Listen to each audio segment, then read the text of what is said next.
Hi everyone, this is my second video, and just to say hello. I would just like a bit of an introduction or an update.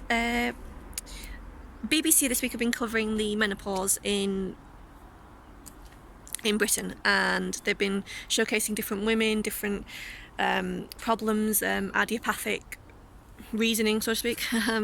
No reason at all for the menopause. And the thing I've noticed the most is that they're not covering everything. I know it's impossible to get every aspect of every condition, but the premature menopause in women my age is something that needs to be talked about. When you're in your 30s and you're dressing like you want to, like a 30-year-old woman should do, you want to buy a bikini, you want to buy that beautiful dress from Monsoon or whatever, and you kind of can't because your body is saying, no love, you're 50. That's it, done. And it's horrible. You should be in the prime of your life and you should be able to do so many things, a career, have children. And the menopause stopped all that for me. Couldn't have children. I struggled at work. I'd be scatty hatty, they used to call me, and ex-puppy. I'd forget where I left things like keys. I'd forget who I was working with. Sometimes it got that bad that people would turn up at work and I'd be confused as to what they were doing there. It got to the point where it was really bad because I started falling out with people. My mood swings. I couldn't actively listen. I couldn't demonstrate to them that I was interested. I lost an interest in being around people, and I started to retreat. I started to stay in my house. I even got another job. And I couldn't really cope with life anymore. As you can see, it has an effect on me that makes me very tired, very anxious, and the support for women my age, we have the Daisy Network, we have fertility groups, we have that, but daily coping, being this young and knowing you can't talk to anyone about it because most people laugh at you. I put a post up one day about IVF treatment costing X amount of money, and people didn't understand. People didn't believe that I would need all that money to reach my IVF dream just once.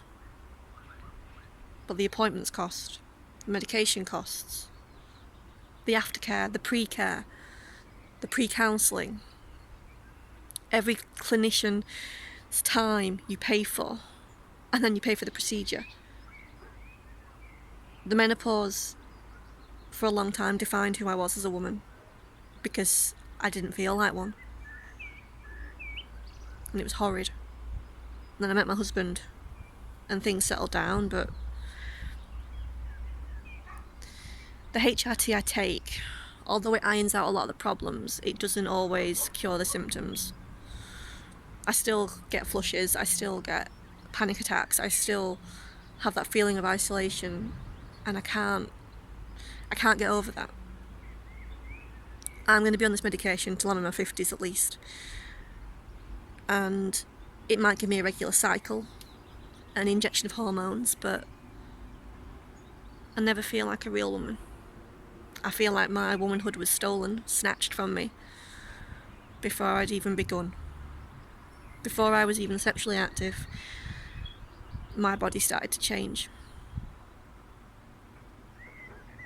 And everything was snatched away from me on my 21st birthday, when I was told I couldn't have children. Now, today, I am making a stand. I want people to know that the menopause affects women in their teens, in their 20s. And we need to be teaching this in schools. We don't need to be teaching just sex education between boys and girls and the differences. We need to teach them about life, about how anything can happen to anyone at any given time. And the menopause is just one of the many things that happens to a woman in her lifetime. Had I known about this when I was a young girl, when I was 14 or 15, I would have been able to recognise the symptoms. But instead it took me till 21 to get a proper diagnosis. And as a result, well, we've discussed we can't have children. But what's worse is that I lived with those symptoms as a teenager. I went through puberty and the menopause at the same time. And moody teenager doesn't even cut it. When I got my first boyfriend, we broke up over an argument on MSN. And it was a stupid thing to do. But I couldn't control my emotions. I had no feelings, I had no cut-off point. I would sometimes storm out of the house in the middle of the night and walk out for no reason, just because I couldn't find a hairbrush at 2 a.m. And it frightened me. My behaviour afterwards, I come down and I start to think what I've done, and I know it's stupid, but I can't control how I feel. I just get so quick to reaction.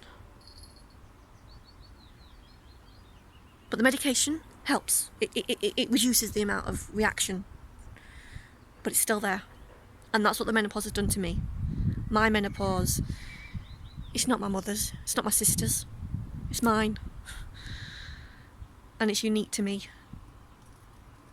But it doesn't define who I am. My name's Louise.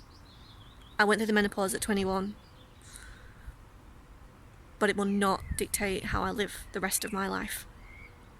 Thank you.